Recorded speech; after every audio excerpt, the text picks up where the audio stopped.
It's not what I expected at all Oh yeah? on the palate. Are you pleasantly surprised or what? I'm confused. Interesting. Why are you I'm confused? very confused. Welcome back. I'm Paul. And I'm Michael. And today we are continuing our series on how to order wine like old money. And so we're going to take a look at wines based on their region, their vintage, the climate that they're grown in. And today we are going to do Australian Shiraz. So Australian Shiraz, actually, the grape itself is Syrah. Globally for Syrah, it's going to be France, Shiraz. but Shiraz is. They gonna marketed Syrah in their own way. be- Yeah, exactly. The only thing I associate Shiraz with is like Yellowtail from like college days. Right. Yeah. And so that one. And so it doesn't evoke wonderful memories. Right. But in Australia there are some great winemakers. One top winemaker being Penfolds, and they make really great wines. I mean, you can do the spectrum from like a $10 bottle to like a $200 bottle. Okay. You know what I mean? So yeah, there is some great quality there, and also some great value too. Okay. So Shiraz generally is going to be more like luscious, fruit forward. It's going to be kind of like a Napa, California Cabernet. Cabernet. Yeah, Really? Okay. but in terms of like being fruit forward, but it's going to have like one of the hallmarks can be pepper. Pepper is like a big note in Australian Shiraz, but the main characteristics is it's bold, it's rich in flavor and color, it's full bodied. It has a tannin structure, but the tannins sometimes tend to be softer depending on the region. Okay. So today, we're going to taste the Penfolds wine. So this one is Bin 28 Shiraz. And so Penfolds has a huge catalog of Shirazes. And it goes, again, from $10 to, pricier bottles. This bottle was $30. $30. Yeah, Okay. so it's kind of like in a nice sweet spot. And the vintage. And this vintage is 2021. Now, I didn't follow my rule because I couldn't find a 2020. Okay. But we're gonna list the top years below. For Shiraz, actually, in general, it's an interesting kind of wine because it's not one that you would typically age. It's not that you're gonna grab a bottle and like age it for 15 years, 20 years. These are meant to be drank like pretty young, Okay. which is kind of cool. Yeah. Yeah. Should we smell it? Yeah. Let's get into it. It smells nice, right? It does smell young though. And what does that mean to you? It doesn't have that cinnamony, dusty note that That I you get with typically- older Got it. vintages. Yeah. So right off the bat, I get a ton of berries, like fresh berries. So blackberry, blackcurrant, raspberry. It's very smooth smelling. Yeah. Not a lot of alcohol content in there. It doesn't smell very like ethanol-y. But yeah, it smells great. Yeah. It has a great nose to it. Yeah, I agree. I get like a hint of cherry and I get just a touch of leather, but I also get that bouquet of fresh berries as well. Yeah, very nice. Should we try it? Yeah, let's taste it. Oh, I got excited.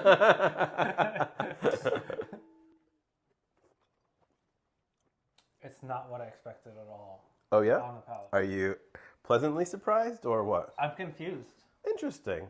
Why are you confused? I'm very confused because it is a lot of, it does have complexity to it, but I don't know, I feel like most wines have an order in which they reveal themselves on the palate. Okay. Because of how the texture of it, it's like very velvety. So on first sip, I was very pleasantly surprised.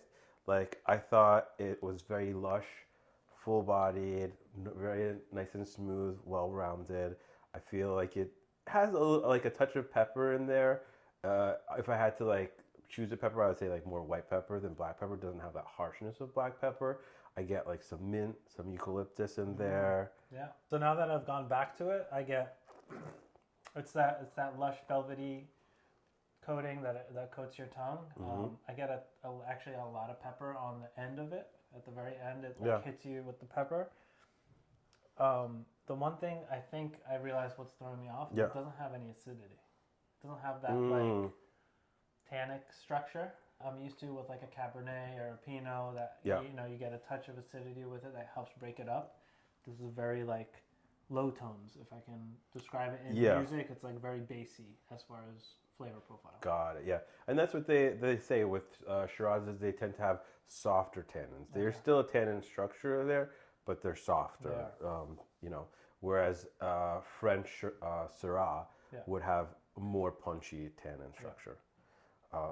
But yeah, I think actually you also get a lot of umami from it too. Yes. Flavorful I almost get a touch of olive, but olive also has that. It's olive out of a can, not out of the jar. Oh no, that's a horrible association. No, because olives from a jar usually have that vinegar acidicness. Yeah. When you get just olives out of a can, it's Yeah. just olive, or maybe I shouldn't say olive. I get olive oil. It's like the olive oil. Oh, okay. Olive oil, I like. Yeah, that's a good descriptor versus like like a briny olive. Yeah, olives in a can. I mean, like not briny, not briny it's not at briny. all. Yeah, Not briny at all. But like an olive oil accord. Yeah. Interesting. Do you like it though? I do.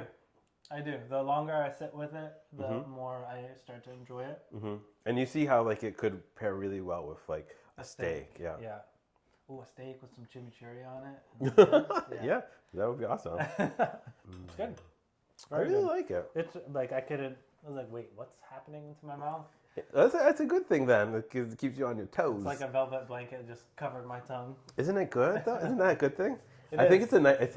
I think it's a nice winter wine then. But it's weird because you expect that acidic, tannic structure to come in to balance out that heaviness, and it never came. Right. And I was like, wait, why am I still here? That's interesting. I didn't like think of. I didn't think of that. Winter wine, braised meats. Braised meats. Yeah, that would be ribs. nice. Like anything fatty, this would be really good with. Delicious. Are there specific years we should be looking out for, or like producers of Shiraz? So I'm gonna list the vintages and the top producers below, so that you can check out. Most of the years actually are pretty great.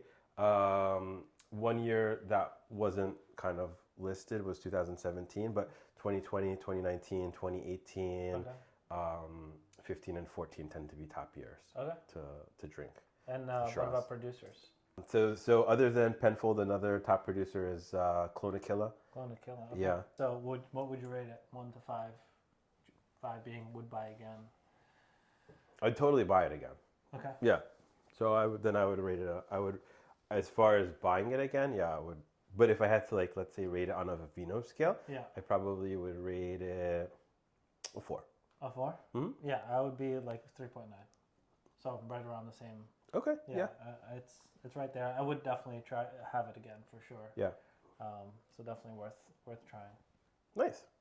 Well, thank you guys for joining us on this series. And if you haven't caught our other series in How to Order Wine Like Old Money, please do. We have the playlist down below as well. And you can tell us if you have any favorite Australian wines that we should try. Yeah, or if there's any regions or wines that you'd like us to kind of dive into. Yeah, yeah, for future episodes. Yeah. Cheers. All right, cheers. Scene. Welcome back. I'm Michael. And I'm... A split second, I'm like, wait, who am I? Now I know what it feels like for identity theft.